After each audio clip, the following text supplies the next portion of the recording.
Hi friends, இன்றைக்கி வந்து left over rice வச்சு ராகி மாவு கம்பு மாவு ரெண்டுத்தையும் வச்சு எப்படி நைட் டின்னருக்கு களி செய்யலாம் அப்படின்னு சொல்லிட்டு பார்க்கலாம். இது வந்து லெஃப்ட் ஓவர் ரைஸில் தாங்க செய்யணும், பழைய சாதத்தில் செய்ய முடியாது. இந்த லெஃப்ட் ஓவர் ரைஸில் ரைஸ் எவ்வளோ தண்ணி ஊற்றுனா முழுகுதுன்னு கவுண்ட் பண்ணி ஊற்றிக்கோங்க. கிளாஸில் அளந்து ஊற்றிக்கோங்க. இங்கே பாருங்கள், நான் கரெக்டாக 5.5 கிளாஸ் தண்ணி ஊற்றினா வந்து இப்போ வந்து எவ்வளோ தண்ணி ஊற்றினா முழுகுதோ கவுண்ட் பண்ணிக்கோங்க. 4.5 கிளாஸ் தண்ணிக்கு சாப்பாடு ஃபுல்லாக முழுகிடுச்சு. அதுக்கப்புறமா மேலே 1 கிளாஸ் எக்ஸ்ட்ரா தண்ணி ஊற்றுறேன். அப்போ வந்து மொத்தம் வந்து 5.5 கிளாஸ் தண்ணி கவுண்ட் பண்ணிக்கோங்க. ஊற்றிட்டு கேஸில் வச்சுட்டு தண்ணி நல்லா கொதிக்கட்டும். கொதித்த உடனே களிக்கு தேவையான உப்பு அந்த தண்ணியிலே போட்டுடுங்க. போட்டுட்டு 5.5 டம்ளர் தண்ணிக்கு கரெக்டாக பாதி 2.25 டம்ளர் மாவு, 2 மாவையும் ஒன்றா சேர்ந்து கலந்து வச்சுக்கோங்க. 2 மாவு தான் இருக்கணும்னு இல்லை, ராகி மாவு மட்டுமும் செய்யலாம், கம்பு மாவு மட்டுமும் செய்யலாம்.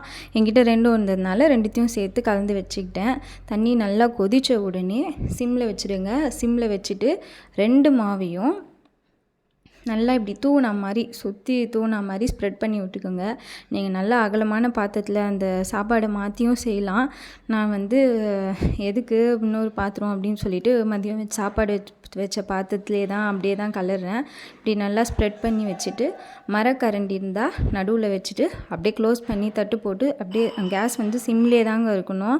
நம்ம மாவு போகிறதுக்கு முன்னாடி சிம்மில் வச்சோம் பாருங்கள், அது அப்படியே சிம்லேயே தான் இருக்கணும். நடுவில் மரக்கரண்டி வச்சுட்டு தட்டு போட்டு க்ளோஸ் பண்ணிவிடுங்க. க்ளோஸ் பண்ணிவிட்டு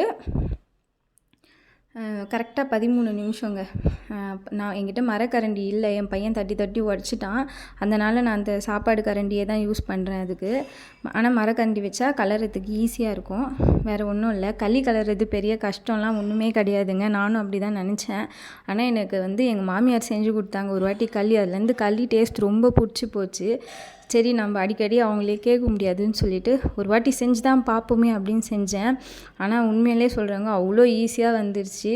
அவ்வளோ கஷ்டம், நல்லா எக்ஸ்பர்ட் தான் செய்யணும் அப்படிலாம் கிடையவே கிடையாதுங்க. பிகைனர்ஸ் கூட செய்யலாம். கண்டிப்பாக ட்ரை பண்ணி பாருங்கள். நீங்களும் ஒரு வாட்டி ட்ரை பண்ணி பாருங்கள், அப்போ தான் தெரியும் அது எவ்வளோ ஈஸி கலர்றது அப்படின்னு சொல்லிட்டு. அவ்வளோதாங்க. கரெக்டாக 13 நிமிஷம் கழித்து தட்டி எடுத்துட்டு கேஸ் ஆஃப் பண்ணிடலாம். கேஸ் ஆஃப் பண்ணிவிட்டு அந்த மாவு அந்த சாப்பாடு ரெண்டுத்தையும் ஒன்றா சேர்ந்த மாதிரி நல்லா கலரணுங்க. அதுதான் களி கிண்டுறது.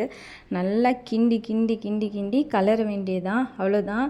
மாவு வந்து அந்த சூட்லேயே வெந்துட்டுருக்கும். இதுக்கப்புறம் கேஸ் எரியணுன்ற அவசியம் கிடையாது, நிறுத்திடலாம். கரெக்டாக 13 நிமிஷம் கழித்து தட்டி எடுத்துகிட்டு கேஸ் ஆஃப் பண்ணிடலாம். ரெண்டுத்தையும் நீங்கள் நான் சொன்ன அளவுக்கு கரெக்டாக தண்ணி வச்சுருந்தீங்கன்னா கரெக்டாக தண்ணியும் அதிகமாக இருக்காது, மாவும் கம்மியாக, எதுவுமே ரெண்டுமே கரெக்டான அளவில் இருக்கும். களிக்கு தேவையான ரேஷியோவில் கண்டிப்பாக கரெக்டாக இருக்கும். ரெண்டுத்தையும் ஒன்றா சேர்த்து நல்லா கலரி சாப்பிட வேண்டியதுதான்.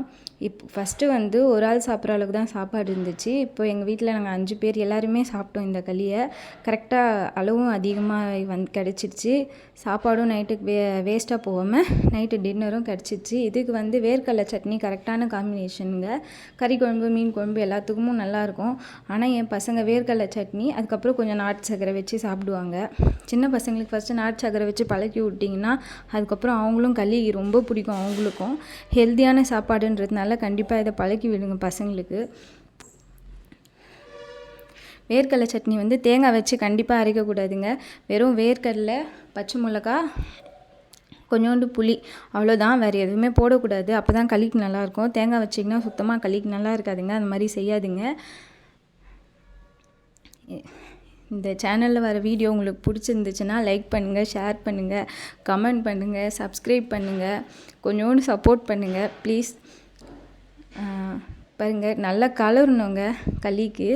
இது மாதிரி கலர்னா தான் களி ரெடியாகும். கொஞ்சம் கலர்றதுக்கு அப்படி தான் இருக்கும். ஆனால் நீங்கள் கலந்துட்டிங்கன்னா ஒன்றுமே கிடையாது. என் பசங்கள்லாம் லைனாக வந்து நின்றுட்டாங்க களி களி களி களின்ட்டு. அவ்வளோதான், களி வித் வேர்க்கடலை சட்னி ரெடி. தேங்க்ஸ் ஃபார் வாட்சிங். நீங்களும் செஞ்சு சாப்பிட்டு என்ஜாய் பண்ணுங்கள்.